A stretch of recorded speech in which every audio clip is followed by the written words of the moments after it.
In this video, I am trying to answer, should you be getting a 10.5 turn or a 13.5 turn motor in order to start your rear-wheel drive RC drifting experience? Welcome everyone, my name is Troy, this is Roadside RC. You will find me on this channel doing everything from bashing and crawling to drifting and racing, plus product review videos and how-tos.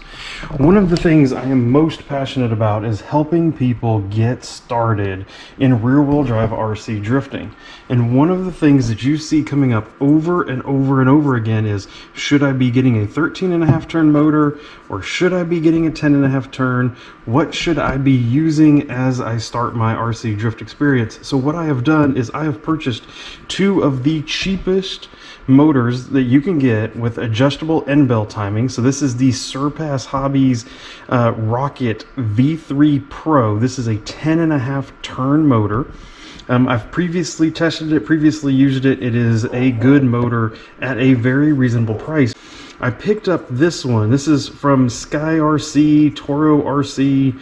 This is the Aries Competition V2.1 13.5 turn motor. So what we're going to be doing is testing both of these back to back in my Sakura D5 in order to see what really is the difference when you're driving with a 10.5 turn versus a 13.5 turn. We have the Surpass Hobbies Rocket. This is the V3 10.5 turn. It is installed in my Sakura D5. Yes, I am powering it with my Hobbywing XR10 ESC. So we are about to put this down on the track and give it a shot.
Ten-and-a-half turn motor. This is what I'm used to running. This is what I've run for quite a while actually now in all my drift cars. What that means for me is it feels very comfortable. Wheel speed exactly when I need it, where I need it. The power feels good. There's not too much torque down low. That's kind of one of the things I'm worried about with the 13.5 turn is what does that feel down low?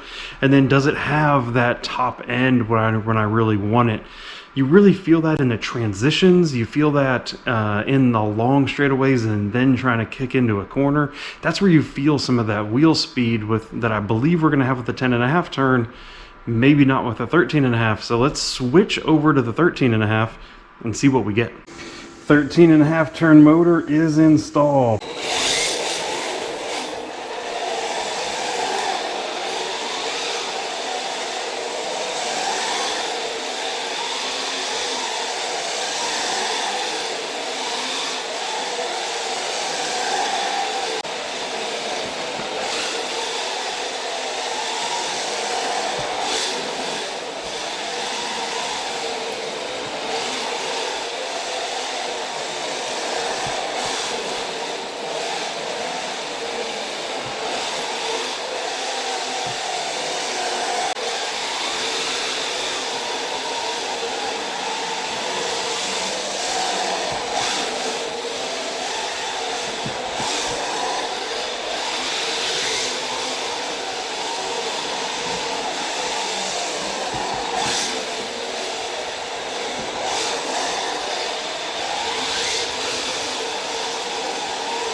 All right, so with the 13.5 turn motor now driven, it is interesting. You can really tell the difference. And the difference mostly comes down to just how much throttle you have to use in order to get the wheel spin you need, right? It's all about wheel speed. It's all about how much wheel speed do you get with the voltage you have. The 10.5 turn creates more wheel speed, right? Is a faster RPM motor than a 13.5 turn. The torque that you get from the 13.5 turn doesn't really matter a bunch with slick, hard plastic tires on a slick surface. Like, we're not, I'm not pulling an X-Max around or anything. It's a very lightweight drift car on a very easy rolling surface with very hard tires. So the torque between the two of them, I can't really tell the difference. Wheel speed, wow, right? So even something as simple as when I was just doing the circle, feeling like how much more throttle I was using to get the same angle, the same radius of circle, is really interesting, really interesting. And then what I could feel like when I was doing the big C, the sweeper in the big C, or what we call that cloverleaf pattern there at the very end, where I'm going all the way like caddy corner across the garage, you can actually feel it almost try to like run out of gearing, right? And so I really believe that at the end of the day, you can make either one of the motors work.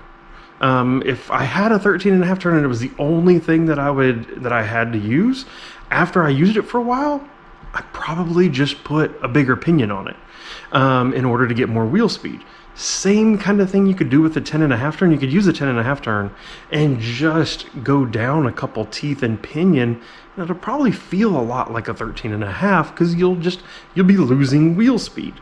I feel as if same gearing to same gearing, a novice driver will probably do better with a 13.5 turn.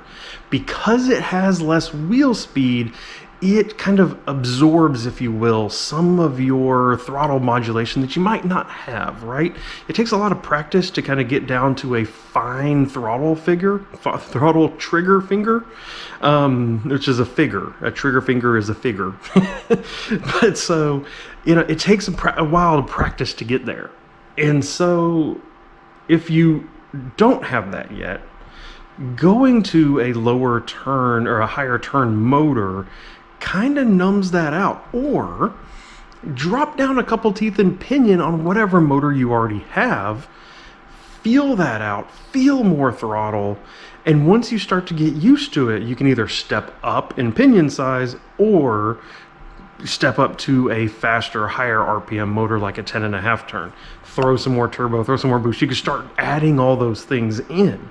So at the end of the day, it probably really comes down to how experienced you already are driving, how smooth you already are with the throttle, and which one you can get your hands on. If you already have a 13.5 turn, or maybe you have some folks that race, right? There's a lot of race classes that use the 13.5.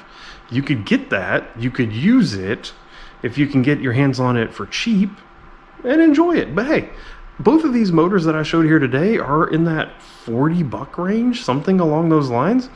So, honestly, they're not very expensive either way. Longer term, as you get more and more experienced and as you step up to a bigger and bigger area, you will want to get to the higher wheel speed. You'll want that 10.5 turn. That's kind of my feeling for this whole thing. So I'm very curious out there, of my drifting folks that watch the channel, what turn motor are you using? Let me know down in the comments. I'd be very curious to see how this works out. So thank you very much for watching. I really appreciate all the support. We will see you in the next video. So thank you and goodbye.